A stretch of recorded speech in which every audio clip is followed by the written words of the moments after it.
Okay,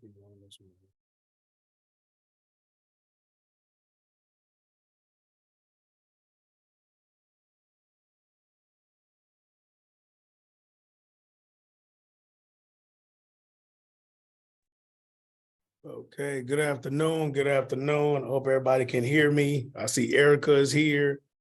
Erica, please make sure everyone stays muted until we get to a place where we can speak. If you're not muted, please mute yourself because we want to kind of dive straight into what's going on. Okay, we'll give it a couple of minutes to allow other people to get into here. If you're not muted, please mute yourself.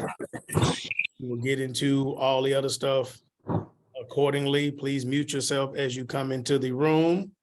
We will leave time for Q&A, and I will stop at a certain times and say, hey, any questions, stuff like that. I do a lot of Zooms, so we try to do that. Please mute yourself as you come into the room. So we make sure it's not, crazy and stuff like that. Please mute yourself. If anything, definitely use the chat to maybe ask questions as I'm progressively going through what we're doing. If we lose any type of connectivity, we'll make sure that we, get you back set up again. Okay. So again, thank you so much for not considering this time robbery, that you could have been doing anything else, but you chose to be talking to us today. That is Erica, my personal assistant there. If anything, she'll probably help me navigate the chat in case I miss something. If I'm just going hard, Erica, you can just text me. If I'm just like really going in and be something I need to pay attention to, I'm not the best at checking the chat, right? I'm more like, let's get it in, right? So, like I said, good afternoon. Give it a couple more minutes for people to come in. So in that time, I'm gonna, in a sense, give a lot of, insight to who we are, what our goal is. Number one, with this call, right? And number two, what our goal is as a company to add as much value as we can to those that are in the transportation industries, okay? So number one, the purpose of this call is that trucking is atrocious right now, right? It's terrible. We know that. This is not a surprise by any means or stretch of the imagination. If you've been operating your business for any length of, 6 months or something, you understand that insurance is high, rates are in the trash, and you automatically know by far that, fuel is absurd, okay? So because of that, that means we must adjust, right? So in any business, you must always adjust. Like that is just the name of the game, whether people like it or not. People want to rage, be upset, complain about what's going on in the climate of the industry that they're in, opposed to at the end of the day, you must adjust, okay? Adjustments are hard. It takes a different framework of working. It makes you seem like things are risque. It makes you anxious because you have no confidence in how you must move in a different manner. So that, of course, is the purpose of this call, that we need to pull back from running truckloads the way most people have been operating their businesses, running truckloads, because it's easier to get a predictability on your life if you're regional, if you're home every day, whatever your business model is, OTR. And so now the goal is to pull back from running so many truckloads that are at capacity for your equipment type, and you need to run ones even that are smaller, right? So if the equipment type is smaller, even though it may be a truckload, if there's time, and that's why you either got to be very good at self-dispatch or have a really good dispatcher in order to elongate the time frame that you're going to tell the broker that you're going to drop off the equipment that you have, your commodity, so that way you can possibly get a truckload and a partial, okay? So with that being said, that's number one. That's the goal of this call. We still have people coming in. I'm gonna let as many people as I can jump in here as we're getting into it. I hope to, I guess at this point, have the replay on our YouTube channel, which is just blogistics.net. So that's on Instagram, Blogistics. You can look us up on TikTok. I go live pretty often on TikTok to talk about different things, just to try to bring as much education as we can into the platform. So again, that's the purpose of the day. Number two, who is the company? Well, Blogistics, this company was pretty much founded in 2018. And I've been in the trucking since 2016. So currently today, we reside in Houston, Texas. I have a fleet of Hotshots, and we've been in the industry since 2016. What I did in 2016 did not work in 2018. What we did in 2018 did not work in 2020. And yet alone, what we did in 2020 is not working today. So we have to always adjust accordingly, from profit margins to changing the rates that I'm paying my drivers to trying to find other ways. Even currently, we become a partner with the mechanic shop that's down the street. I have a partnership because I'm trying to figure out what can we do to even lower the cost of operation. Obviously, we can't make more because we can't change the rates in the industry. So with that being said, we've been founded since 2018. I didn't take the business very seriously because I had my trucking business at 4 trucks at this time, as well as a landscaping business. And I was like, why do I care about dispatching? And then we started saying, you know what, by accident, we ended up getting a guy that reached out to us because he had a hotshot business. He had never made more than $3,500 a week in his own business. And my driver at that time had $3,500 worth of freight on his truck. They began to talk. We figured out how to run with them. And then it kind of started from there. I didn't take it seriously. And then I really kind of, we were doing a little bit, a friend of mine, I hired her on, still didn't take it seriously. And then 2020, pandemic punched us in the face. I didn't want to leave the house. Trucks were in the trash. Like y'all know, if y'all been out here since then. And so I was like, what else can we do? So then we started building B Logistics to what we see today. Okay. So with that being said, I almost lost my trucking business because I had a dispatcher that was piss poor in 2016. I was running my trucking business for almost 8 months and I was not turning a profit. And I could not figure out why, because I had read about 18 business books, but I was completely ignorant of trucking. It come to find out we were running loads roughly as an average of $1.30 a mile. That his philosophy, this dispatcher that been in the industry for 15 years, his whole philosophy was come out of Houston, go take freight, drop off the freight wherever it dropped off in the United States, get 2 cars from Central Dispatch and come back home to our hub. And that is the stupidest philosophy in the world. Matter of fact, I tell carriers all the time, stop running cars in combination with freight. It literally logistically doesn't make sense. It doesn't turn a profit based on the influx that you're paying for every single month to be able to haul vehicles, and you're doing a vehicle and freight at the same time. It becomes problematic unless you have a direct customer giving you cars at $1.25 or better in combination with freight. It doesn't make sense. We must get to the place where we stop chasing gross, and we must understand, where do I need to be in order to turn a profit? So a lot of people think they're making profit until they have a maintenance problem. Don't get in a wreck. Let something happen to you where you got to sit down for 3 to 6 weeks and you've been driving for a year and you can't sit down because you have no money. Then you know your business has not been turning a profit. This is when it is too late.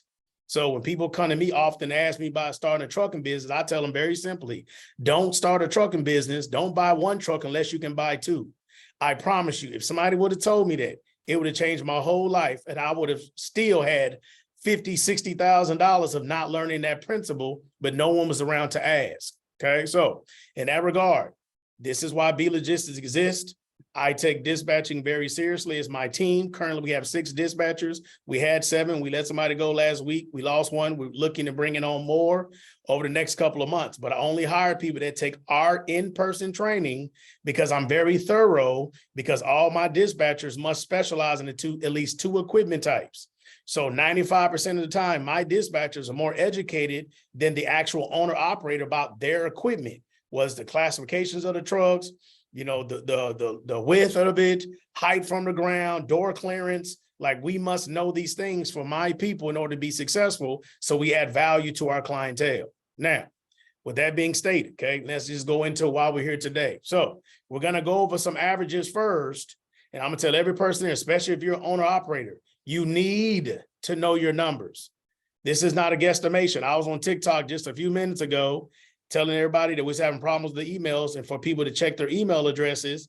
And so dude told me he has a non-CDL hotshot and his cost to operate was $2.10. I told him that's literally impossible. You better have the brand new truck, trailer, everything in the world be in a semi truck in order for that to actually be a thing. Okay, like that is not a thing. Actually, my assistant just texted me. So if you guys got questions and you put them in the chat, she's going to be able to answer them. Her name is Erica. Thank you, Erica, for that. Okay, so let's get into it. So right now, if you're in a drive-in, and national averages is 219, atrocious. You're in a flatbed, 272.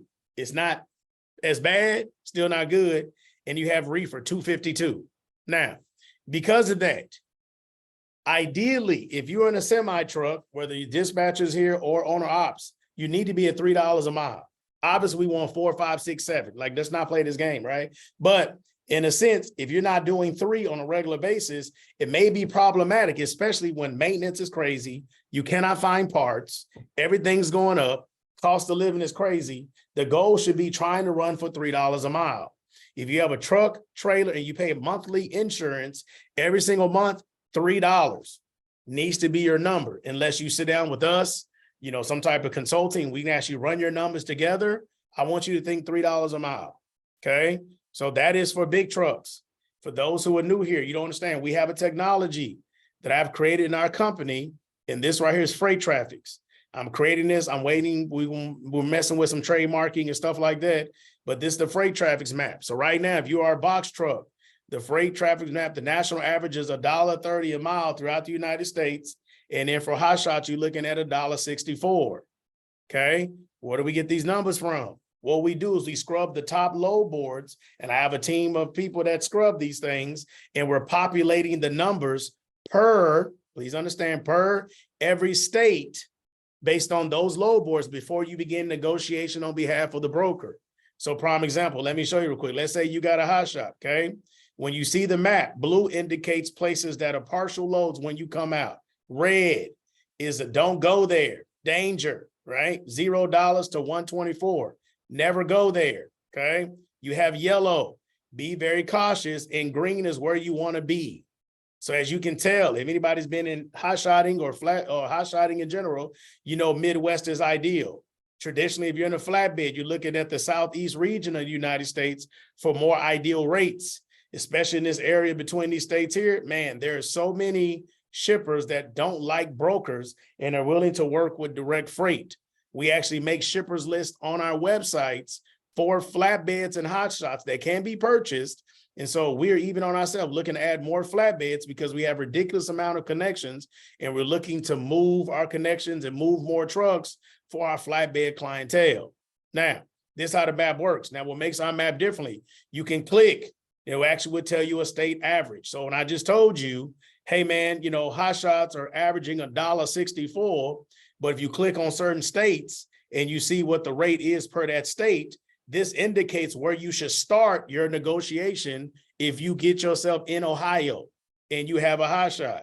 So if you're in Ohio and you have a hotshot, you should not move your truck for less than $1.89. My team, through negotiations, as a company, we average 25 cents greater than said national average per every state or state average. Okay, with the goal of course, making sure we turn a profit on the behalf of the clientele. Let's go back. So let's do some math. And I want to be able to show the differences in between that a lot of times people don't see if they're not adamant about their numbers. Okay, so let's look at it. We're going to use a variance of 25 cents based on the compounding of miles. Okay, so let's say you're in a hotshot and the load is you're getting $1.64 as an average. Let's say you go 2,500 miles loaded in a week. You're going to populate $4,100 of gross. Okay. Let's just say instead of that $1.64, you were to position the truck properly based on what's going on, right? Plus 25 cents. Instead of, if you do $1.89 times 2,500, now you move for $47.25. That is a difference of $600. And this is why we're having this conversation today. If you cannot move for these rates that are listed, go back. If you cannot move for $2.19 in a dry van, then we need to say no to full truckloads that are the length or the weight capacity of the truck. And we need to be able to put more than one load in the truck. How's this going to happen? With running partials. So now let's unpack the book. Now, when I wrote this book, I wrote it with the intent to explain to people that this is not a one-sided belief. If you are owner operator, your dispatcher has to be on the same page with this in order for this to be successful, or vice versa. If you are a dispatcher and your owner operator does not understand, you need to now send them this ebook, because if both parties are not on the same page, this will not work. Okay. So let me begin to unpack this so we make sure we understand. So simply, as we start in the very beginning, I know some people already purchased the book. The book came available on Monday to certain people, but I want to make sure we had an actual call because I think this is a very timely conversation that we need to have due to the scope of trucking currently. Excuse me. So now, because of that, this is a straightforward approach to booking partials for carriers and freight dispatchers. Scroll down. Number one. Traditionally, this is my fourth ebook. I always start about the author, but honestly, I don't care. It's not about me. It's about helping your business survive, whether you are a dispatcher or an owner op. Okay. So because of that, we went straight into mindset. Okay. And I'm gonna go over some quotes based on what I kind of, hinted on earlier today, and based on, changing the structure of your mind. Then we're gonna slide down. Now, notice here, page 7, we have problems.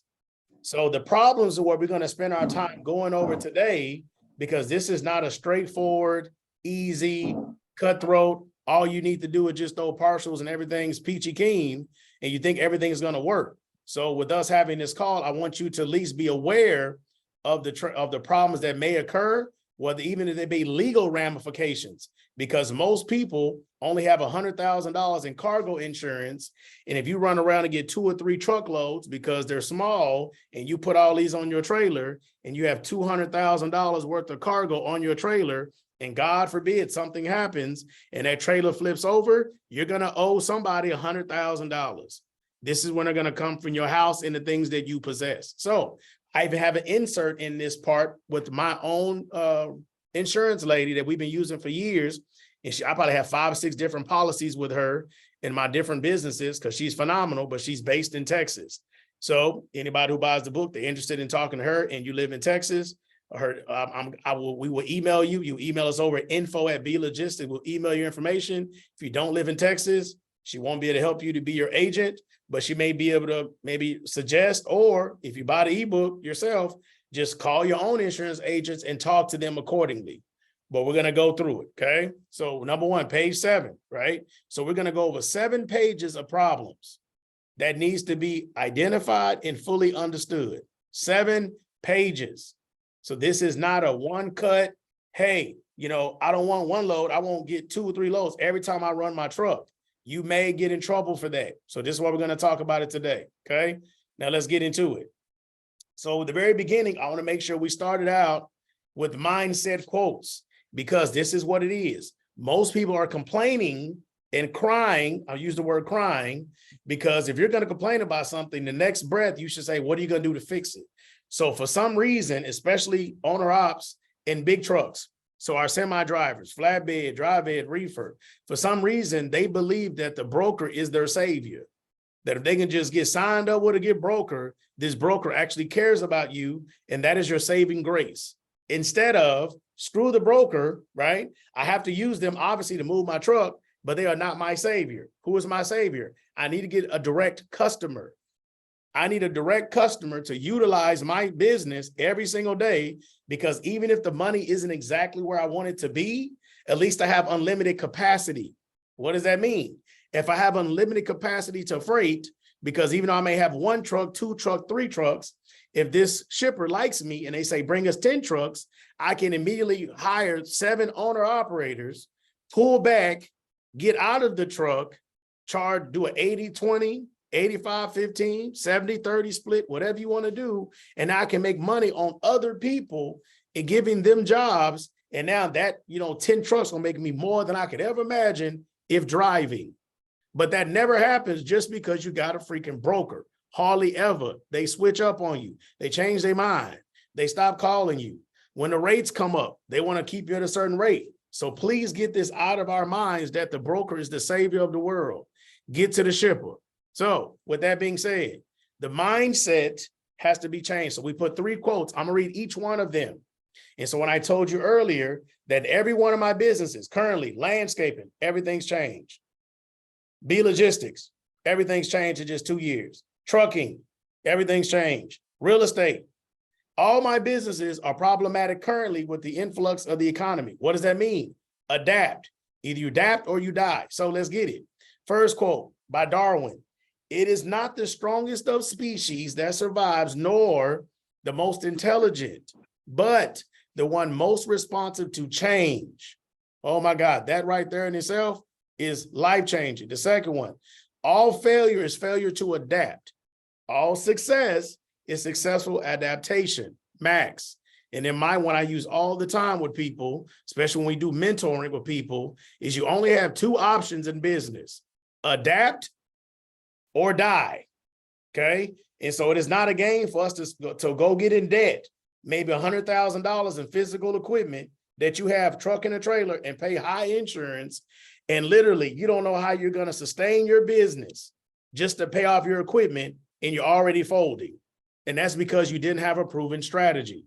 Okay, let's keep going. I'm not going to go over this. Read this. We basically said, hey, I've been in industry since 2016. I figured that this crap was going to happen for a few months. Then it was going to get better like most people. And I'm going to tell you right now, if I would say by the middle of May, if things don't start getting better, we might as well hold tight, because it's probably going to stay like this until 2024 at least. Okay, so I'm optimistic, right? But I'm not ignorant to what's going on. So that means if you got extra trailers, rent them. If you don't know how to get affiliate partnerships, you need them.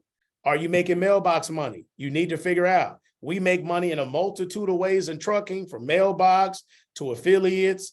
If you're an owner operator, you can work on behalf of dispatchers to, speak on their behalf. I pay leads like $100 a lead per every client that somebody would bring me if I like the client. There is so many ways to make money in trucking. This one makes it such a beautiful thing, not only driving the truck. So read that later. Let's keep going, because I want to make sure I do this long enough to have Q&A with you guys. So now at the very beginning, every person here should automatically know what a truckload is and a partial. Please understand, for simply, right? A truckload, the broker wants it to be dedicated. This is not a ramification of size. It's about time sensitivity, and they want it to be going dedicated, okay, by itself. Partial, they know you might put it with something else. They don't really want to pay what it's worth for you to move it. So because of that, there's no sense of time attached to it, because you can still get a partial that's 40 feet. That's the problem, right? So because of that problematic component of that, this is when it becomes an issue, because you have people ruining relationships with good brokers because they got a flatbed and the load is only 15 feet and it weighs 20,000 pounds. And they think, oh, let me fill up the rest of my trailer. And you go doing some other stuff. If that original broker finds out that you did that, sometimes not every broker is confrontational. So then what they would do instead is you dropped off a load April 1st, your factoring company factors the load. Then all of a sudden, June 25th, your factory company reaches out to you, say, hey, we need to recourse you because you ran a load for such and such broker for $2,000, but now they're refusing to pay. So now all they're willing to pay is, $1,200. So obviously that becomes problematic. Hey, Erica, text me. Says my internet is unstable. Text me to make sure it's stable. I don't want to be, in a matrix talking.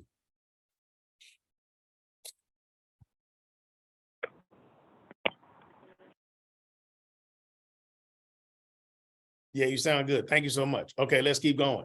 So if you don't know these definitions, that's the basic way I can explain them to you. And currently we'll be showing you the market. That's what we're having the problems with. Now we're going to move on. So this ebook is dedicated for 4 equipment types. Okay.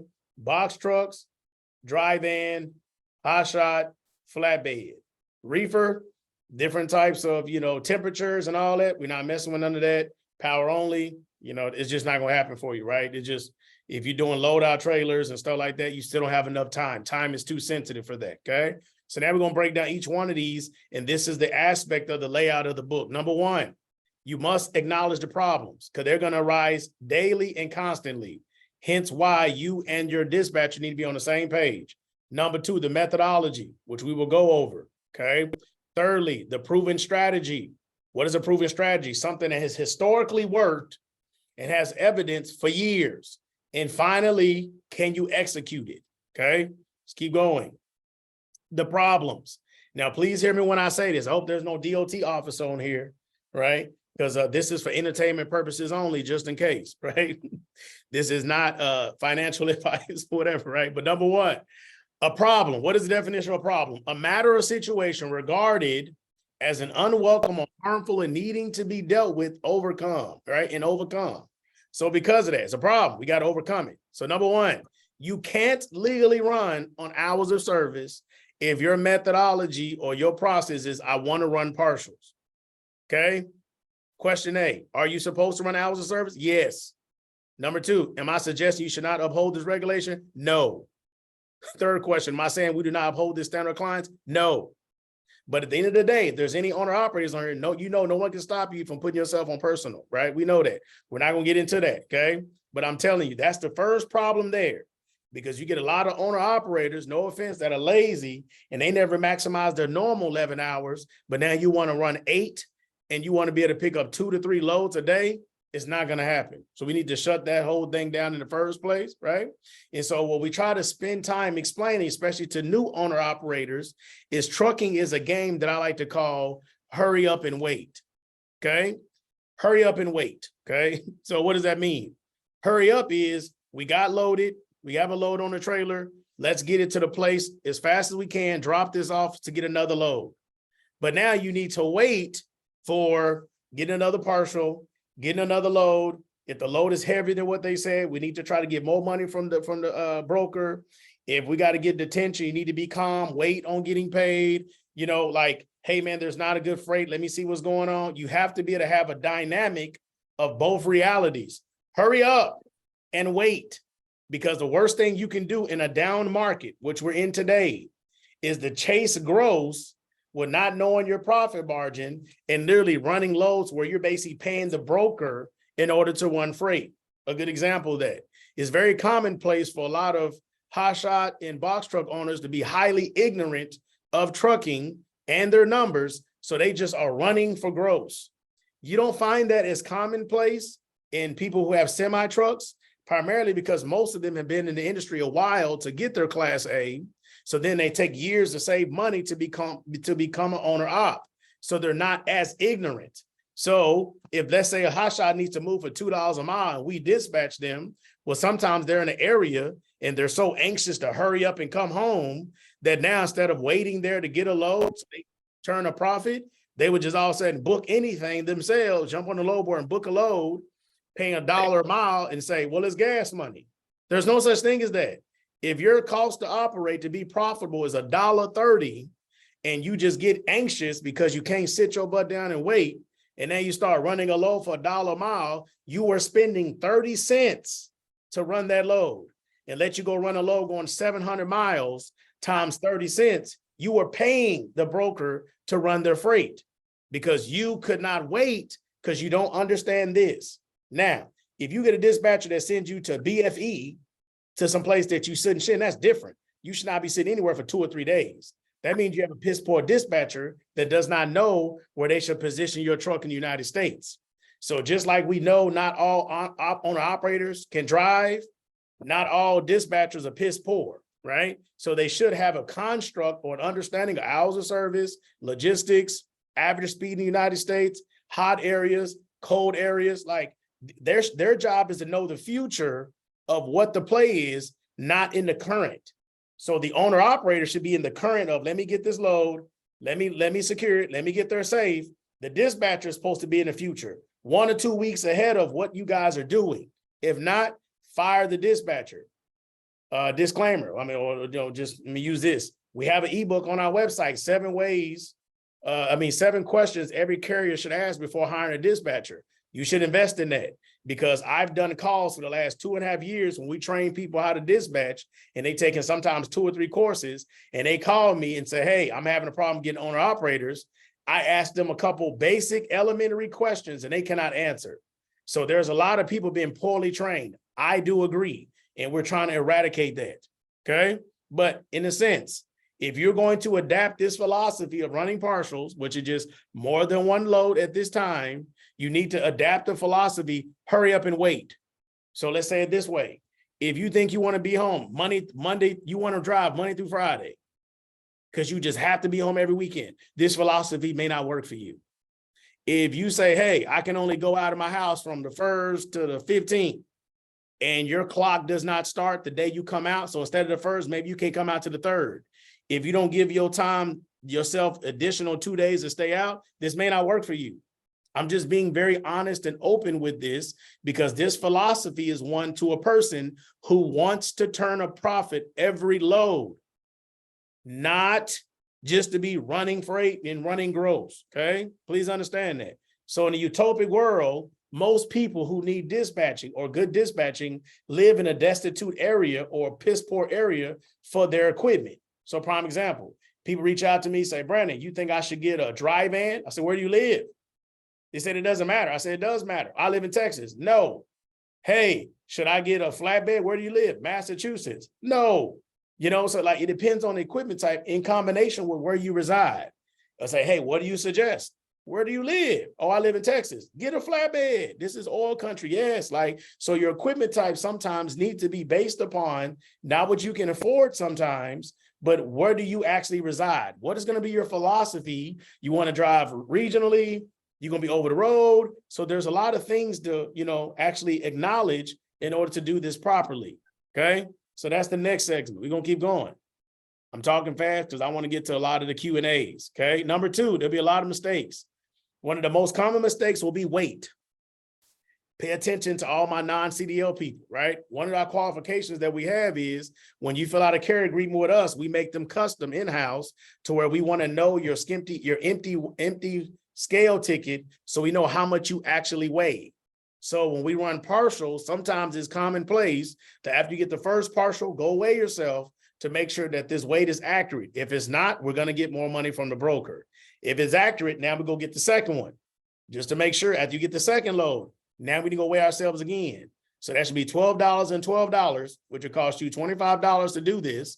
It's worth it if we just made another few $100s because we got 2 loads. So the number one mistake, especially for non-CDL, is the weight. Same thing even for my big trucks. If your weight capacity is 45,000 pounds and the first load you pick up is 30, and the next one's supposed to be like 12, and you only have a variance of 3,000 pounds, it may be advantageous for you to weigh the first one just to make sure before you get the second one. Okay. Secondly, length. We already know that. If it's longer than what the Raycon says, I don't care if it's 1 more foot. If you're running partials, you need to call a broker, because that means the contract that we've signed with it being 8 feet is not accurate. Can you get more money? Sometimes no, but if you can get $100 more, we need to get that money. Okay. At the end of the day, $100, you know, 3 or 4 times a month compounds. Okay. Number 3, this is what I really was trying to get to, is the insurance. Okay.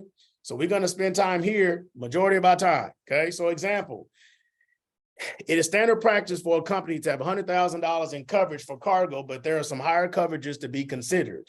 When selecting a policy, especially if the company strategy is to stack partials, yet it is usually what companies consider when their agenda is to get many loads as possible without knowing the exact cost of every individual load. Okay, so what does that mean? If you get a load from a broker and it is a partial and you want to put more than one partial, you need to ask or for them to verify what is the value of this commodity. Okay, for a partial. If you ask the broker that same question, it is a truckload. A lot of times they know what you're going to do, which is put another load, and they won't tell you. They'll say, why are you asking? Or they would take the load away from you. So I'm telling you that so you understand there's risk involved, right? That they may not tell you. And so the only time traditionally, ask your insurance provider, that brokers usually tell you the value of freight is when it's about 90% the top part of your policy. So if your policy is $100,000, when it's close to about $90,000, they'll tell you, hey, are you sure you want to take this load? Because it costs $90,000. They will tell you that. Other than that, it might be 60,000. So what do? Well, especially if you're on YouTube or Instagram, you see these jackals out here loading up their trailer with 9 loads on there and say, hey, man, I'm running a bag. And that's fine if you can do it, right? If you don't get pulled over by DOT, and if it's not problematic, you don't get in a wreck, you might get away with it. But if you put $300,000 on this trailer, right, and you have $100,000 in coverage and something happens, obviously there's going to be a problem. Okay, let's keep going. So this insert in the book is where if you have not purchased, I know some people have already purchased it, you want to screenshot this, you want to save this, you want to call your own insurance provider, go over some of this stuff, because this is literally what she wrote to me directly pertaining to this. So prime example, if something were to happen, it's going to be problematic. Then she gives some examples of what that means. And she even puts in here, all commodities cost different amounts. Okay. You need to understand that. So if you have $100,000 in cargo, it doesn't cost a ridiculous amount of more additional money to go from 100,000 to like 250. You need to ask. It may be 150, $200 more a month per your equipment, but that extra $200 a month will save you drastically. I'm gonna say it again. Paying $200 more a month will save your life drastically. Back up. I've been in the industry since 2016, from 2016 to now, right? We've lost 2 loads that literally flipped over on the freeway. Thank God no one died. About another 3 were damaged through, just random reasons. So I'll say we have 5 losses in that regard. My driver got in a wreck, jackknifed, December 10th. We just got the truck fixed, finally. And it's still in the mechanic shop. It got done, the body work is done. The trailer that jackknifed, we thought it was okay. Maybe the axle broke. It was totaled. So now I'm trying to figure out what we're gonna do. I have additional trailers and we're getting them just roadworthy, but that happened December 10th. Here we are, finna be April, right? And I still have not recovered from this. So because of that, anything could happen to you. Don't think it won't happen. And so for me to pay $200 a month, and thank God this time I actually had Progressive when this happened. So they paid me like 20 some days of insurance. And I want to say we make $175 a day when the truck was in the shop. When it finally got in the shop, we finally got parts. They paid me $175 a day for like maybe 24 days or something like that. I think Erica can confirm. But they paid me $4,200 to sit down. Thank God, because the other couple times this happened, I didn't have Progressive, nor did I have this. So we were just scampering around, paying everyone so the driver would not quit. Okay. So let me tell you, it's just to make sure that $200 will be nothing. Let's keep going. Now, if you do it, again, she's breaking down more just insurance jargon, blah, blah, blah, blah, blah, blah. So now I'm gonna stop 1 minute. I'm gonna open up the call because I want to make sure if there's any questions about this that I can answer. But again, we're not an insurance agent. So that's why I would take this information from the book, check with your insurance agent if you're going to be running a multitude of different loads at whatever time. So she gave an example. So we're going to stop it so far because I've been going in for about 40 minutes. So any questions so far based on anything I've already gone over? Because we still have more to go. I think you can raise your hand, or even, I don't know how it's set up. Any questions? I know Erica's been answering some in the chat. I'll be seeing the chat going crazy. But does anybody have any questions that I can go over currently based on what we've seen already? Everybody should be on mute. So if you're on mute, just unmute yourself, or you can raise your hand and I can unmute you. No? Okay, either y'all paying attention, y'all fell asleep. Okay, so that's good. Let's keep going, right? See this making sense or whatever, okay? So let's keep going. Close this back out. Pull it down to the bottom. Let's keep going, okay? Now, the methodology. This is when it gets fun. Because now since you know all the problems, now it's time to get paid. This is my favorite time. Pay time, right? Okay, so with that, the methodology, okay? So what we want to be able to do is take the weight plus the length plus the rate. Again, weight, length, rate, okay? Now, you must consider what the national average is for your equipment type and do the math accordingly. So right now, if flatbed, when we looked at it, was 272 as a national average, okay? Maybe 75 cents under that national average, would I try to get a partial? That's gonna be my level of negotiation, is I wanna come down about 75 cents there. So drive in 219. Can I get a partial for 150? So like that's what you can kind of look at, right? For the little trucks, Hotshots and box trucks, for us, is usually half of what the national average is, but I don't believe in taking a partial for less than $1. So if you want to be at $2 a mile for a hot shot, that means a partial might be $1. Okay. Each partial $1. Box truck, same thing. Because box truck rate is so bad right now, a lot of them hanging around by 85 cents, which is atrocious. But still, you want to negotiate and be around the $1 mark. Okay. So again, big trucks come down to about 75 cents. So flatbed is $2.72. Try to get that partial like at $2. Okay. Then get you another one. And now if you get the second partial, maybe you get 2 partials for $2.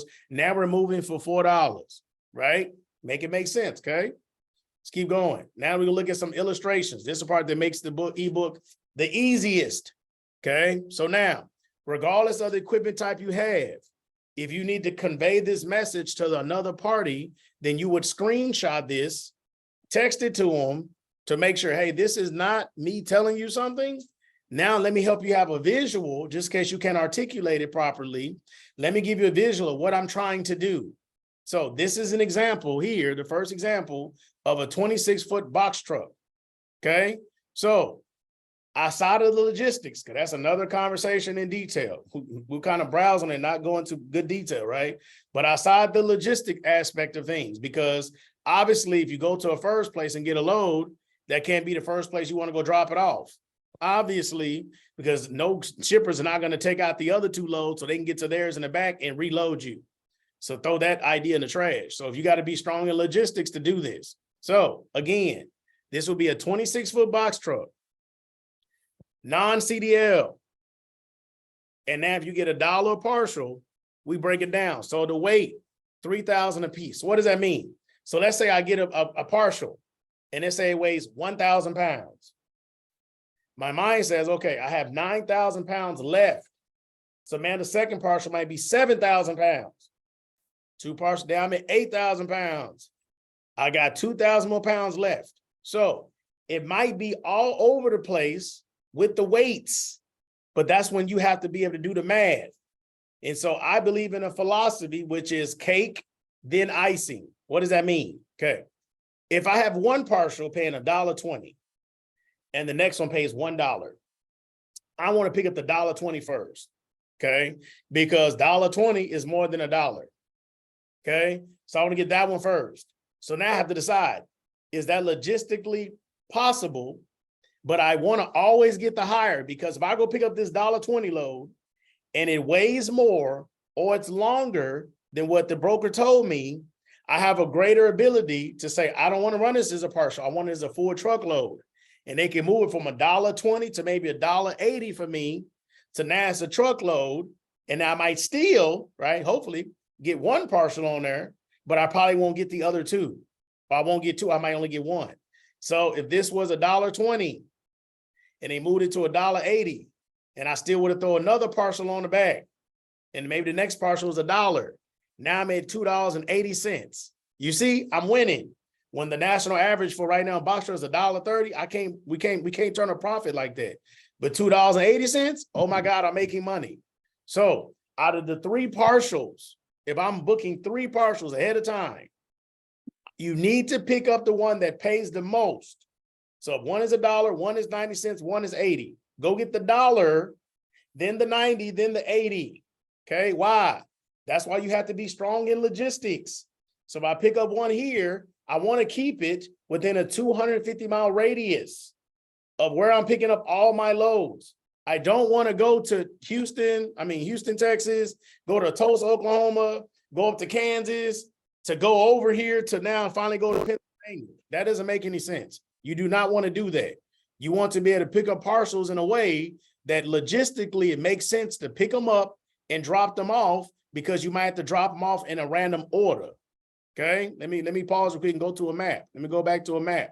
Let me use this on this map here. Okay, so if I'm in Houston, Texas here, and I need to go to Pennsylvania, which is about 1,500 miles, it makes perfect sense for me to take more than one load, but I want to stretch out my ability to make money. So what I want to do is I want to pick up partials or stack partials where I go the most amount of miles as humanly possible. I don't want to go from Houston and then run over here to Kentucky, pick up a partial just to finish off in Pennsylvania. you might as well just run your butt over Pennsylvania, drop that off, and then run around here because this is the area I want to be in anyway, depending on your equipment type. So this is why the philosophy is subject to whatever equipment type you have. If you got a reefer, you need to be on the East Coast running up. If you have a dry van, you got to be very spotty. East Coast, a little bit south, you got to be, it's real spotty right now. Flatbed, Southeast region. So if I don't live in these places, I need to position the truck there. So the goal would be, hey, if I live in Texas and it's trash, right? Let me run 2 or 3 parcels to put me in a better area. Once I get to the better area, now I don't need to run partials because now I can maintain truckloads to try to make as much gross as possible. I turn the profit to come out of Texas, but I also got to remember I have fixed and variable cost. So now I need to make sure I'm making as much money as possible because I'm in a good area and I want to pick up and drop loads as fast as possible. Hurry up and wait. Okay, let's go back. I want to make sure I showed you that. Let's go back. So again, the first picture goes over the issues again. Number 1, can't run on legal hours of service. Just put that in your mind. Should you? Yes. But if you are a stickler to that, do not adapt this philosophy. Okay. If you are a stickler to that, which is, hey, I'm gonna run out now, and I'm telling you, should you? Yes. You don't want any problems with DOT, never. But I'm just telling you right now, some people do whatever they want to do. But put that in your mind that this will mess me up. I will get stuck at shippers. It would take me longer to unload, traffic, wrecks, they're trying to add a piece. So if you were just focused on that, you're going to get frustrated often. You should not implement this strategy into your business if that's the kind of individual you are, okay? This is for a more relaxed, laid back, strategic person that says, I want to make sure I make a certain amount of money before I move. I'm not just running to be running because I just want to get home as fast as possible. This is not a methodology for you. Please understand. Number 2, there'll be a lot of mistakes. The paperwork has to be immaculate. The address needs to be perfect. Your dispatcher needs to call ahead of time and say, hey, is this the right address? Yes. Okay. Hey, receiver, I just want to check. We're supposed to pick up 6 pallets. Is that accurate? Yes. Hey, you need to make sure everything is perfect. When you get to the shipper, you don't do anything until you check to make sure that all the paperwork is 100% accurate. When you get in that BOL, you need to check it. Make sure if it's supposed to be 6 pallets, don't take 7. Okay. If so, we need to call a broker because we need more money. This is not a time to be like, oh, it's only 1 more pallet. No, we need the money. If your dispatcher doesn't want to argue and fight and kick and scream, get another dispatcher. Your dispatcher is supposed to be an advocate for you. That if the load is going 15 more miles than what you thought, they should try to get $20 for you. If they're not that type of person, get a new dispatcher. Okay. Number 3, paperwork has to be 100% accurate.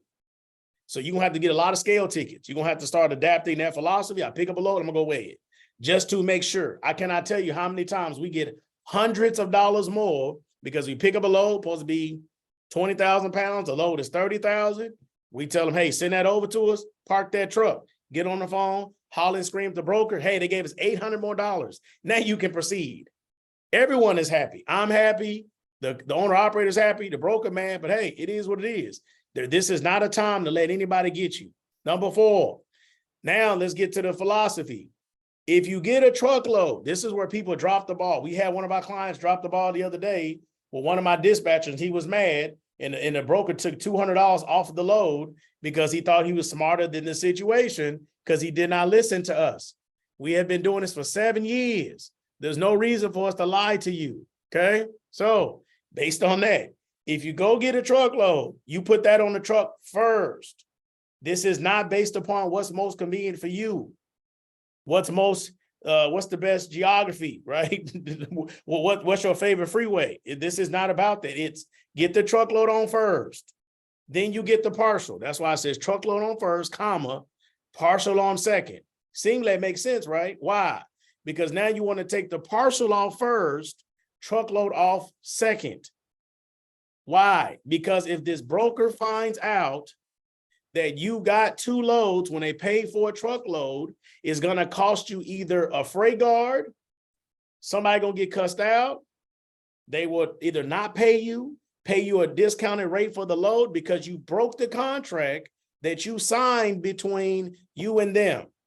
Now, you would think to yourself, if I signed a contract to do something, obviously there should be implications or problems if I don't fulfill the contract. But people don't understand that. Why?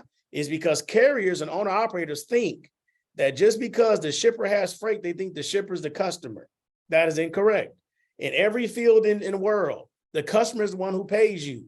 So if the broker says XYZ, you must do all those things. Otherwise, there can be consequences accordingly. Prime example, you get to a shipper, flatbed, there's pipes, it's raining, it's rusty, no one tarped it. They tell you to tarp. You say, I ain't tarping. You don't call a dispatcher, you don't call a broker, you say, I'm not tarping, I'm not stupid. You throw it on your trailer, you run it over there, you don't tarp. They find out. 90 days later, the factory company is recoursing $500 from you because you did whatever, because you broke the contract. Please understand that. Okay, I can't tell you how many times that happens to people because they're like, I don't care. It matters. If you don't care, don't run with brokers. Go directly to the shipper. If you don't know how to do that, you need to team up with somebody that can show you. We even show people that in our basic dispatching course of what you need to do to get direct customers and now begin to do this. We automate this because I have virtual assistants in other countries that call every day, and we build shippers lists that I look at every day. This is something we can teach you. Okay, let's keep going. The next one, we're going to skip over this because I want to get to Q&A. So now the rest of this pretty much are visuals, just to make sure everyone's on the same page. So let's just say you got a flatbed. You can scale 48,000 pounds, 48 to 53, whatever the current average is. I told you, 75 cents less than that, right? I mean, 75 cents around that, less than that. And now you break it down accordingly. Maybe you get 3 of them and you balance it out. Maybe balance out the weight, length, rate. So if the national average is 272, and now just think how long it's going to take you to get 3 loads on a trailer, right? It might take you a whole day. So if you're in Texas, and by the time you get to the first place at 9, they go 9 to 11. You drive an hour, get there at 12. They're on lunch. They load you from 1 to 3. The next place is 45 minutes away. You show up, they're closed. So you got 2 loads. You got to say, well, chalk it up to the game. First thing in the morning, you're there picking up that 3rd partial. So it took you a whole day and a half to get out of Texas. But now when you're moving, you're making $4.50 to maybe go from Texas to Pennsylvania. If you went $4.50, let me make sure I put this on a calculator. Nobody think I'm lying to them. And you go 1,500 miles, you made $6,700 going one way. It's going to take you a little bit over 2 days. You put up 600 miles in a day. So you take you 2.5 days to get there. You leave Tuesday morning. You should be dropping off first thing Friday morning. You went one way and you made a high profit. See, this is when it's a blessing. But again, if you're not patient and you be like, well, it's closed, I can't wait. I need to see that mindset is why people don't adapt and they go out of business. Second illustration. That's if you're doing 3 loads. Next one, only 2. Get the bigger one, the heavy one, put it towards the back, throw the little light one in the front, make it make sense. It's self-explanatory. Dry van, 3 loads, same philosophy. See, national average roughly right now, 219. What if it only pays 125? Get 3 of them. We do this very often, especially with dry vans. Dry vans, you have dry van truckloads, you have dry van partials, you got box trucks, partials. Like you can throw, it's amazing how brokers would just throw something in the back of a dry van and you can get moving. I mean, we've done it quite a few times. We get 3 to 4 loads in a dry van and we're moving and cooking, but they know we only go on one way this whole week. So we're doing a snake throughout the United States and we're making as much money as possible. Sometimes we drop off a load and then load another one because we find another partial that's the same size as the one we dropped off. It's going to the same place. Hey man, we're trying to make it make sense. Okay, let's keep going. Same thing, big one. You only do 2. So after that, every equipment type, hot shot, 15,000 pounds, 3 loads, right? Simple. See, it's just, and now this is just redundant. I got pictures. Then the last one right here, as well as my box truck people, our sizes can range drastically. If you, carrier and dispatcher, are not on the same page, you're gonna run into a lot of problems. Because hot shot traders can be as short as 12 feet up to 48, right? Depending on specs and registration, right? Okay. The other equipment types, they're pretty standard. You can get a 48-foot, dry van. It's not that common, but you can get one, right? So because of that, but when a hot shot can go from 12 feet to that, like there's more problems. There's more weight issues. Most carriers don't even know how much weight legally they can put on their trailer because they will get 12,000-pound axles and say, my friend told me not to take more than 13,000. It doesn't matter what your friend said. How much can we put on this trailer to maximize our earning potential? Let's keep going, right? Box trucks, we did it again, same thing, because box trucks have lift gates sometimes. Let's keep going, okay? So now I went back to it again. Truckload first. If you're running truckloads and you're trying to be dirty, okay? Truckload first, partial next. Drop off the partial first, I don't care. That's why it makes sense. If you pick up 2 or 3 loads in the 250-mile radius, you go 1,000 miles, you drop all the partials off in a 250-mile radius. It's fine. You can get them all off logistically. If you do any other stuff, you might run into problems. Brokers get pissed, ban you from using them, get freight guards on you. You become problematic. And the newer your authority, the worse a freight guard is for your company. Okay. I go over all the questions here. This next page is dedicated to a lot of questions based on what I already said, and I'll break down numbers. Lastly, execution. This is where I like. At the end of the day, is it easy? No. Is it simple? No. Will there be a lot of issues? Yes. But the goal here is to stay in business until the market gets better. When the market gets better, people who went under, when they hear about it, it's going to take them a couple months to get back in the industry. All of us, me included, that were able to survive, we're going to make a killing, just like we did post-COVID. COVID came, people jumped out the industry, and the market went bananas. It's going to do the same thing through this period of time when people are shutting down their business every day because they can't figure out how to turn a profit. It's good that people go out of business to people that endure. Does it suck? Yes. Is there only so many shippers? Yes. Is there only so much loads? Yes. So if you cannot adapt your mindset and you fail, that's better for me to grow my business. Does that sound terrible? Yes. Will most people say it out loud? No. Is it true? Yes. So if it's dispatcher on this call and you go out of business, I like that. I hope we meet your carriers at the supermarket. If we have the same ideology, we're going to run them. And I want to say, I guarantee we're going to be better than you. Okay. I'm just telling you that just to be honest. Okay. So now, in that regard, I think I went through a lot. Last thing I'm gonna say, there's other resources we have on our website. I think right now we have 71 different items on our website that you can purchase for your whatever needs.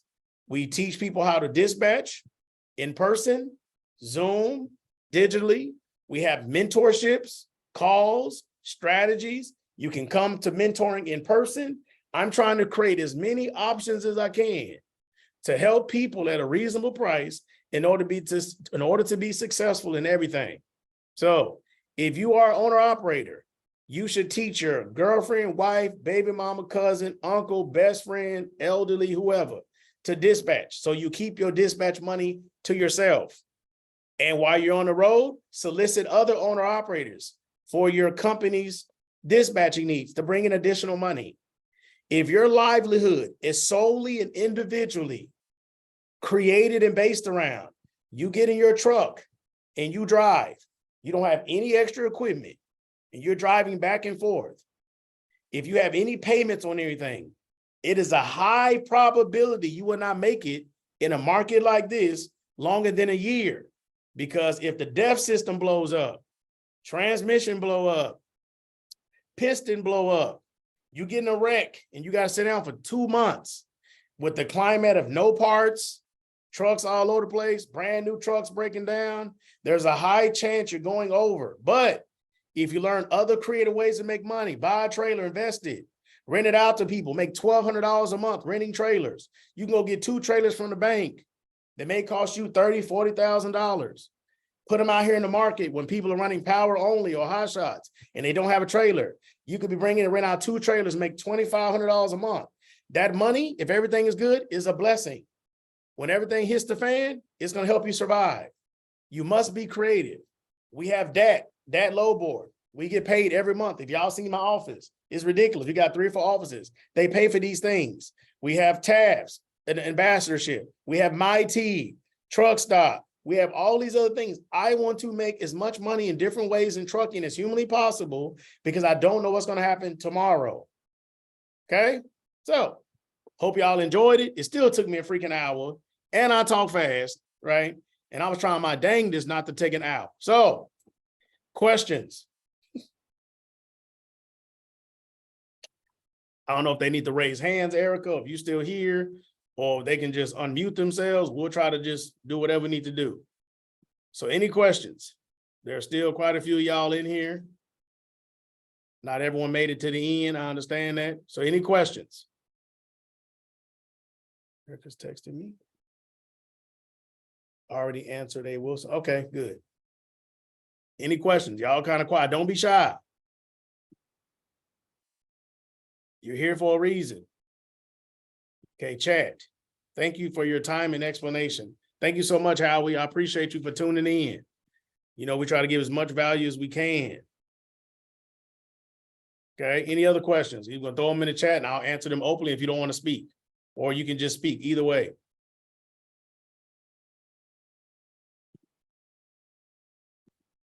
Got Manny in here, Brenda. Come on, y'all, say something. I know my brother over here, Veronica's iPad, we always talking. We are working on power only. Okay, I got you. So are you running pick and drops or are you running loadout trailers? Loadout trailers would be more ideal in this market.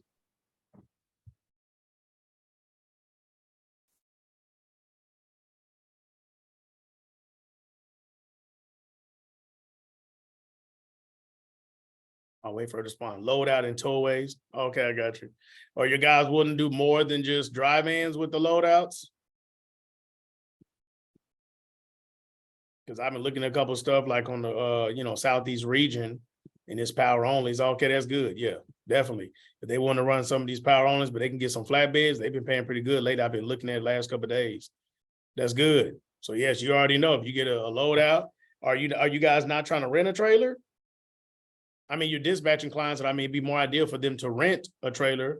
If you reach out to New Fleet Leasing, I think the other day he posted on Instagram, they got some more trailers in stock and they run flatbed and step decks. So if they're willing to do that, I would try to rent a trailer. I think they're still only $900 a month for renting a trailer. That'd be way better because you'll get more money. You know, obviously if you did, they could just rent a trailer. Then they even running the power only right now. Power only is, I mean, they're suffering probably the worst. Okay, anybody else? Understood. Yes, ma'am. Thank you. Appreciate you. So how far in advance should we book partials? I tried to book 2 to 3 for one day in the past, and the first one got canceled and ruined it. Yep, that's what happens all the time, right? So for me, when we look at doing partials, we always work ahead because it's not necessarily about it sticking. It's about whatever you need to do in a sense, right? I mean, loads get canceled all day long, especially with some of these bigger brokers with new authorities. I think they do that crap on purpose to get somebody else to run it cheaper. I've heard that, there's no way to know that's true. But anyway, the whole idea is, yeah, you would do that normally. So like I said, today is Wednesday, and I know a client's going to be in a certain area on Friday. Literally, once they get loaded with the first load, we're already looking ahead. So my team usually stays about 24 to 48 hours ahead, because even if they cancel it, it's like, okay, whatever, it still gives us time to get another one, because you want to be able to maximize the hours of service per your client regardless. But yeah, it happens like all day. There's no way to avoid that at all. I mean, even direct shippers do that. They'll cancel on you too. So that's like, they put on the wrong truck, or they thought they had 3, they only had 2. That is just a common, that's just a common issue in trucking in general. Like there's no other way around that one, to be honest. Oh, definitely, man. Thank you so much. Yeah. No problem. Yep. That's all it is. That's what we try to do. 24 to 48 hours. We just stay, because it also helps you learn what rates are going on. So if you dispatch for big trucks, a lot of times in a down market like this, we literally only book in loads, hopefully a couple of hours ahead of time, Because if you were to go to the load board and study how the load boards, like certain trends and stuff, how the brokers do certain trends and stuff, then you'll notice that a lot of times that they only want to pay when loads need to be picked up, right? So like in an open market, say when it was good, say like in 2021, stuff like that. I mean, we could book loads like, 3 or 4 days ahead of time, sometimes like even like a week, and it really didn't matter, right? But say you look at a market like this, right? We were to go back and study the market and you look at it being atrocious, right? So it's terrible all over the place, right? That's why you have to position the truck like I was saying earlier. So say we click Georgia, right? Right now, the capacity in Georgia is at a certain amount. You're looking at it, stuff like that. And then you zoom in, you go back, start studying different things that's happening, like the searches. Then a lot of times you find out that, a lot of the freight that's moving is between 9 a.m. to 1 p.m., right? So if you don't catch that load and book it between that period of time, it's almost better in order to book it the next day, because if you book it the next day, then they have more of a sense of urgency. So you have more room to negotiate on behalf of the client. Right. So then when you see like very loose capacities and stuff like that, when you begin to call or you got a load that you're looking at and you're like, man, they don't want to pay more than 210. You wake up the next day, the exact same load is there. Now they're trying to pay 240. And so it sucks that they do that, just in general, but that's how it is sometimes. So sometimes it's all about the time frame in which you go about booking the load in general. And so with that, you have to be very strategic with that. So right now, like I said, in the down market with big trucks, usually we only probably booking a load maybe 2 to 3 hours ahead of time. But when the market is good, we could book them, way ahead of time. That makes everything easier. What action are you taking brokers playing games with carriers? Playing. What do you mean, like not paying something, or what do you mean? They always playing. That's a that's a whole thing. But what do you mean by that? We have a complaint document that we just made the other day, when out of there maybe a few months ago, and that saved us a lot of money. Oh, not paying. Yeah. Like, so if they're not paying and stuff like that, there's a complaint form on our website under dispatcher resources. And so, hey, Erica, how long is it that we have to file it? Is it 60 days? How long is it before we can file the complaint? Because they only give you a certain amount of days that you file it, but you can actually file it on their MC, where it looks there for other people to see it. And so that's what we've been doing, whether it's carriers not trying to pay or even brokers and shippers too. It's actually for every person, 90 days. So yes. So within 90 days of the issue that they do, you come right here, it says how to file a complaint with the FMCSA. It's a lot of steps. So you actually will purchase it. It's a downloadable video. You download the video, I think it's maybe 10 or 12 minutes long, and actually walk you through how to do it. And you can actually, because you got to have Raycons, if you have text messages, you have email correspondence, you have to attach everything. And then the people on the backside of the FMCA look at it. And if they approve it, they give you an acknowledgement. And then the broker has a certain amount, a couple of days to come back and then say something. So I'll probably say 85% of the time they end up paying when they know you're going to put a complaint or file against their MC. But we have done this to carriers, brokers, and shippers. It's a problem, especially right now. We went years without ever having to do this to a carrier, and we've had to do this to probably 10 carriers in the last 4 or 5 months. But after you've called, they're acting funny, they don't want to do a quick pay, or they're not trying to pay, then that's the best thing to do, is now tell them, hey, I'm going to file a complaint against you. And a lot of times they respond as soon as you say that, because most people don't know how to do it. So that's going to be a wonderful resource for you to add to your tool bag. Okay, anybody else? I anticipated maybe doing this about 1:30, so we got some time. So, okay. How do you calculate your rates for partials? I try to negotiate a minimum of $2 for most loads, but as you know, the rates are lower right now. I try to calculate based on trip miles, but it seems like the brokers lowball on partial load. Yes, that's the whole point. The reason why the loads are cheaper is because they don't want to pay a full truckload. So based on the national averages, this is subject to what the market is doing in any current climate. So right here, if you come up to freight traffic, so I'm assuming you're dispatching for a hotshot or box truck when you're saying $2 a mile. Hope you're not trying to do that with a big truck. We got problems, you know what I mean? But Let's look at it together then, so we can look at this. So this, again, this is what we own. This is our technology. You can purchase this as well on the website, on the freight traffics. But anyway, so let's say you are here, right? So that's why tools like this are helpful, okay? So let's say you're in Texas. I don't know, matter of fact, just tell me where you are from. Open this thing back up. Heck, let me go back to the chat.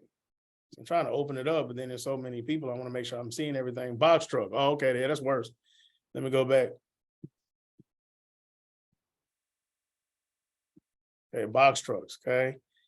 So based on the box truck, okay. So where you from? Maryland. Okay, got you. Okay. So obviously over here it sucks over here in this area, right? You see it sucks, it's yellow. So since it's yellow, you're not gonna get better than $1.84 anyway, just based on that. So even if you take that mindset, right? And let's just say you come over here and you're just looking at different places in the area, right? So Maryland's right here. It's 141 for the national average, right? So based on it being 141, if you are, trying to shoot your shot and try to negotiate for a greater rate, and you literally can't get more than like $1.50, then based on that average, it's better for you to probably take $1.10 or $1.20 a partial, make them acknowledge that it is a partial, and then you put two partials together at $1.20, you're gonna be at $2.40. But then the whole point is to take that and get to a better area where you can try to get $2 a mile per one load. That would be your whole philosophy and reason why you're doing it. Or get a truckload that's tiny, very small. But then if they say, hey, can you get there between 8 and 10? You tell them, no, hey, I need to get this load. Can we push back the time? Blah, blah, blah. It's harder for enclosed trailers because you have dock times. But like a flatbed or a hotshot, it's easier because they usually have an open appointment time, 8 to 5, 8 to 3. And so it's easier for them to do it. It's more difficult for that. I think the other day we literally moved something. I was paying $1.80 a mile, and it only took 4 feet of space in the box truck. We immediately threw something else in there. So that's kind of where it's subject. That's why you need, like, say, this is a resource. You would utilize a resource like this because we update our map every single week. So let's say the Maryland was $1.41, come down maybe 25, 30 cents for a partial. If it was 190, still maybe now you do 150. But remember, it's not going to be stuck. It's never going to be a certain, hey, he told me every time I run a partial is only $1. It's going to change based upon what the market is doing. You have to be always understanding it's going to change. What's the reason rate going down every day? Freight volumes. So box trucks, are going to go in the same wavelength as big trucks. That's why if you have DAT power, you can go back and study what's happening on DAT power on the different trends and learn. Like right here on DAT power, if you have DAT power, it begins to tell you like what things are doing because you can view trends, right? You see, like you view trends, or you can look into national rates, reefers, you can look at them like that, but it also explains to you what it's doing. So like last year, you look at capacity of freight. Last year, 23 to 22, look, spot load post is 70% down. See, stuff like that. But see, on the same note, that spot freight market, this is open market, 15% of all loads go to the spot freight market, right? Which is the load boards. So if you're not happy with that, that's why you got to get to the shipper. People are so scared and it takes a long time, nor is it easy to get a shipper, but it's going to cure 90% of people's issues. But if you run it on the load board, you're going to be subject to whatever's happening. That's just the nature of the beast. That's why this is another complimentary way to go about looking at it. I would like to schedule an in-person. Okay, get with Erica, Brenda. She'll hit you up, or, Erica, get with her. I think you've been talking about it for a while because we're going to get in person. You're going to get everything. And then we put you on the phone with carriers as well in order to talk with them. So you can leave here with carriers. Ideally, that's what most people do. We put them in a position where they leave with carriers, but we train them on everything they need to know for the whole week. So yeah, definitely come see us. The next class is the last week in April 24th to the 28th. I think we have 1 or 2 people sign up already. We don't do more than 7. Mm-hmm. Send me the credit. Okay, we don't let more than Put 7. it on the thing where you can listen to it now. Put Please. my phone on there. Can you get my phone in? Or you can listen to it. I don't know why it's not getting already. Hey, David G, please mute your mic, please.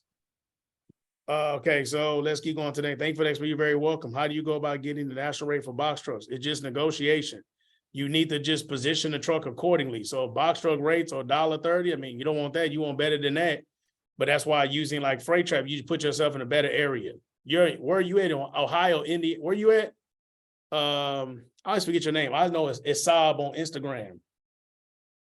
I think in Ohio, right? Are you in Ohio, Illinois, something like that? No, I'm in Illinois, like Champaign, Central Illinois, Champaign, 2 hours away from Indianapolis, 2 hours away from Chicago.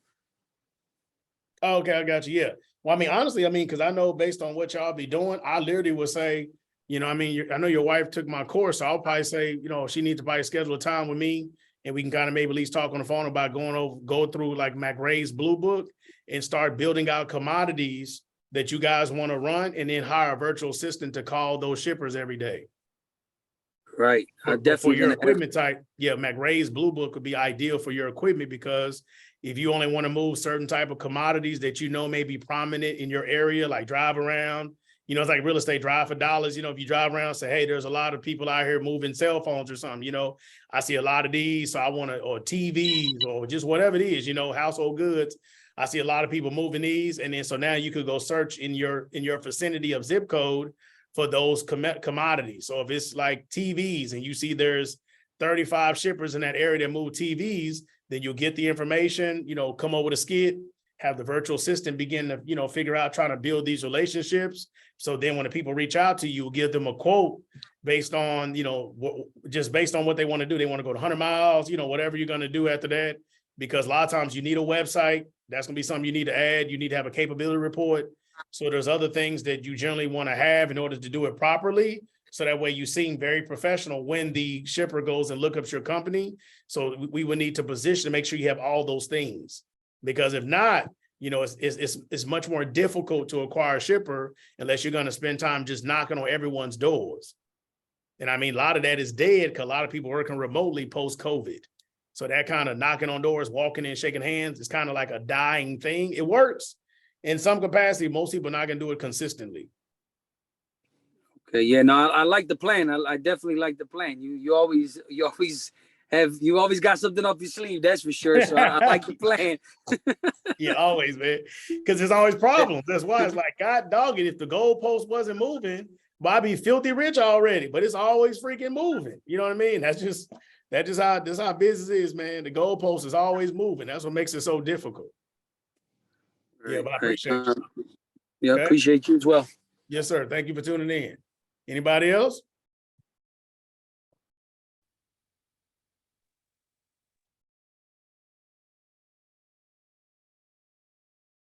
Come on, we're gonna do about 11 more minutes. Any other questions? Y'all should have a lot. Ebook's on the website. If y'all don't already have it, I would definitely say spending $20 to get this is worth it. Run the play. How you doing? My name is you, yes, sir. All right, I'm down here in Port St. Lucie, Florida. Okay. I have a question. Okay. Now, what equipment type do you have? Well, we have a semi and we have a box truck. Okay, what kind of trailer do you have? We just got our for the semi. What? I'm sorry. What? What kind of trailer do you have for the semi? Well, I'm going to be leasing my trailer. I just started. We're kind of new in terms of getting our DOT and all that. Okay, what kind of trailer you gonna get? Started. A dry trailer. Oh boy, that's gonna be rough. Okay. Oh yeah. What do you think I should get? Get a reefer? Reefer or flatbed based on you living in that area. Because depending on your comfort level, traditionally, when you start your business, most people end up being regional or OTR. So the sustainable game plan would be for you to be able to stay in the Southeast region. So that way, when it starts to snow, unless you're comfortable with that, you won't have to worry about winter months. So generally from Florida to Texas, it's not very often where you can't travel that route if there's snow. So based upon that, you can come out of Florida and just literally stay to southern states, and you can make a consistent, I would say a predictable amount of money 12 months out of the year, more than if you were to get reefer. You need to go all the way up to you can do some stuff in Florida, yes, because you have reefer, but if you don't get a shipper in reefer, like in your area, then you'd have to come up to the East Coast and you be going to like West Virginia, Massachusetts. We have a lot of lanes and reefers we run in those areas, and they make like really good, $4 or $5 a mile, but those guys are used to traveling in the snow. So if you're not trying to travel snow, then I would say a flatbed, or unless you're going to be very aggressive about trying to get shippers, then yes, a reefer may be more ideal, reefer or flatbed in your area. But dry van, oh my God, unless that dry van is gonna be gone. Like, Yeah, it's gonna be gone. That's what I was expecting. I've been in the business for a okay, while. I've been a truck driver for a good while. It's okay, just that we just got our authority recently. okay. Yeah, but I had a question that it's kind of a little bit dissimilar, but we have a box truck, and like I said, and what we did is, unbeknown to us, both on the same authority, which was a big no-no. So that's something that you should, maybe your listeners would want to know if they didn't know before. And it's costing us issues with our insurance. Okay, wait, And we back up. just, You said because the box truck and the semi on the same insurance is causing well, problems? no, not on the same insurance. We had two different insurance, but they're on the same, using the same MC license. They're both in the same company. Yeah, There's some DOT, the same DOT number. yeah, who filed your paperwork? Well, we had that did that for us because it was much easier. But the issue that we're having, and we kind of just resolve it just now as we speak, is that we had to either get each equipment under different company with different DOT number, or we getting an insurance that covers them both, but at the same time they're covered a master, but they all have their own different cargo or liability. So we're kind of resolving that now. So my question was just to tell you that, your listeners, they should never, ever do that because it just causes great constipation. Yeah, I mean, that is definitely, I mean, whoever originally established your business, they dropped the ball in that, because you want to put all the trucks, no matter how many trucks it is, what equipment types, irrelevantly, everything needs to run under the same numbers.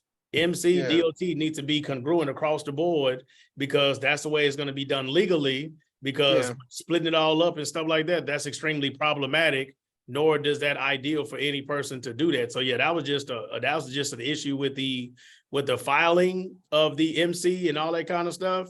And so that's what it sounds like that, but that's not something that that's not even an issue that most people run across when they get set up in the beginning, because they usually start off the right way. But yeah, I mean, I appreciate you, sharing that insight. But I'm definitely going to tell you, if you got 2 enclosed trailers and you say you're going to stay gone, just, make sure you focus on being on the East Coast and get a good dispatcher, because every time you come out of Florida, it's going to be atrocious. I think with box trucks coming out of Florida is like $1 a mile. So if you haven't already worked your cost to operate, most time people are running in a loss when they come out of Florida. So most people with a box truck, if you got, truck note insurance, whatever, they usually pretty much around about $1.25 to maybe $1.30, somewhere in there for their operating cost. But loads only want to pay $1 to come out of Florida. So you got to get a real good dispatcher that's either going to be working on your behalf with dedicated freight, or you're going to be running partials every single time you come out of Florida to try to just break even to get to a better area, because that area is so just terrible. Yes, I know. Yeah. When are you Okay. going to have your next Zoom, or when are you going to be do your next courses? Because For the dispatch training, the next Zoom course is the 3rd week in April. And then the last week of the month is going to be in-person training. okay, so I might take one of those courses. Yeah, I mean, that's great, because I mean, as I tell everyone, like for me, I probably would have lost my trucking business, to be honest, just based on a multitude of just, buying used trucks, trailers. I was having so many problems, stuff like that. People working part-time instead of over the road. I didn't know a lot. So if I would never have started dispatching, I know I would never have survived. And so, one thing about dispatch money is if you have the authority and you do it in-house, you have no cost for the dispatch company, right? So if you got the truckloads and all that stuff for your trucking business, that's under that umbrella. But then you will leverage the truck stop, the load boards, whatever, and now you're dispatching. Now, if you're doing it by yourself, you're literally making 100% profit from dispatching. And so there's not a business that I know of outside of dispatching where even if you had to pay for the overhead, you're like still sitting at 90% profit margin. So put it like this: average people in the truck right now, based on all their overhead costs, if somebody's in the truck making $200,000 a year, they're only profiting like 30%. right? So let's just say they're making $60,000 a year. If they make $200,000 on gross, they're only making 60. And so somebody else, the way we teach you how to dispatch is you should be able to make 6 figures by yourself. Simply by yourself, you on the computer, 6 figures. So even if the person didn't do that, they made $40,000, dispatching. 40 plus 60 is 6 figures. So if there's a household of husband, wife, family members, somebody needs to dispatch in-house and be able to do it for other people. I don't see another way to make as much money. I think that's the most profitable way in order to build the trucking business until you get a lot of owner operators or you scale. And I will go over that later. So if you come to the class, I'll walk you through what that looks like. Okay. Appreciate All right, your insight. Thank you so much. Thank you very much. Yes, sir. Yes, sir. Thank you. Thank you, Erica, for dropping. Anybody else?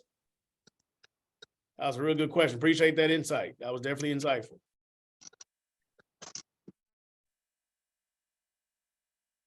Anybody else have any other questions? Here are the following day. Okay. Anybody else? I would love to answer any other questions. We got about 3 or 4 minutes left. Link is in the chat. Okay, yeah, the link is in the chat for the in-person training if you need that. Thank you so much. Yes.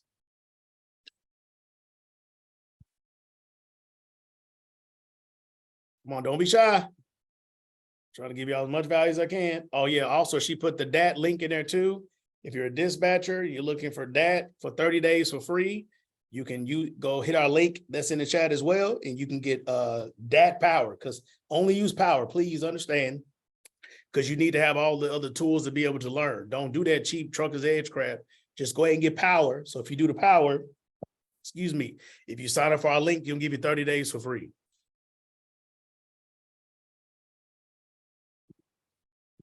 Okay, anybody else? Please ask questions. I'm here to answer as many questions as we can before we let y'all go. Again, I appreciate y'all tuning in. I hope the ebook finds y'all well. I know quite a few of y'all have already purchased it for you got on the call. I hope I did do justice. Anybody who purchased the ebook, did I do a good job explaining it? Do you have any questions pertaining to the ebook?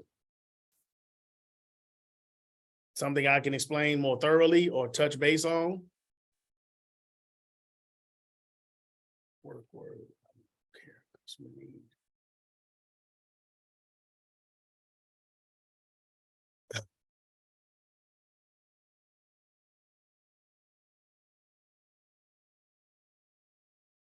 Anybody?